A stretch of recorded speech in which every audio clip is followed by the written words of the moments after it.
But it didn't take long before my passion for the gospel and my passion to see lost men and women saved started to rub against or collide with the church.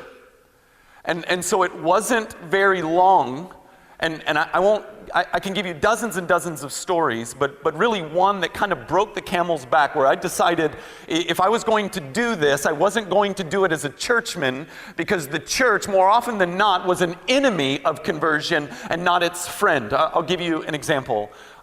This turn in me, this break in me happened that God has been just disciplining me on ever since. Occurred my freshman year of college when I randomly sat next to I'm a freshman in college, I'm sitting next to a 26-year-old single mother who's coming back to school to try to get a degree, never been to church, didn't know much about Jesus, and so we began this ongoing dialogue about the grace and mercy of Christ in the cross. And so me and some of my crew go over to her house and babysit her daughter. She's actually in an extramarital affair at the time with a married man. And so we talk through that, the wisdom in that. This is the relationship we had, just kind of serving her and trying to explain to her spiritual things.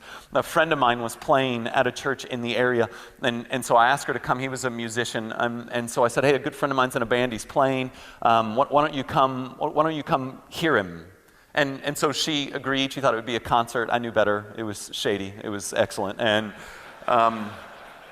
she came with me, and we listened to Robbie play, and he was tremendous, just a real anointed guy. And then the minister got up, and he said, today I want to talk to you about sex. And so I immediately go, uh-oh, this could be a problem. And he took a red rose, and he smelled it, and he showed how pretty it was, and then he threw it out into the crowd. He goes, everybody needs to smell this. There's about 1,000 of us there, almost all of us college and high school.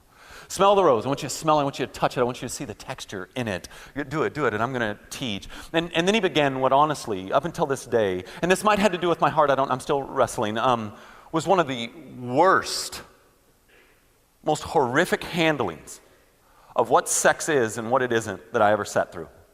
It was fear-mongering at its best. It was, you don't want syphilis, do you? And everybody's smiling and having a good time until there's herpes on your lip, and right? And so I'm just thinking with Kim beside me, what are you doing?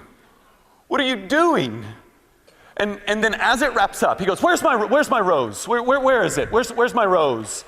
And some kid came up, the rose is just completely jacked up. It's broken, the things are off, the petals are broken. And he lifts it up, and his big crescendo, his point is to hold up that rose and go, now who would want this? Who would want this rose? And I remember feeling anger, like real, legitimate, I want to hurt him anger. And it was all I could do not to scream out, Jesus wants the rose. That's the point of the gospel, that Jesus wants the rose.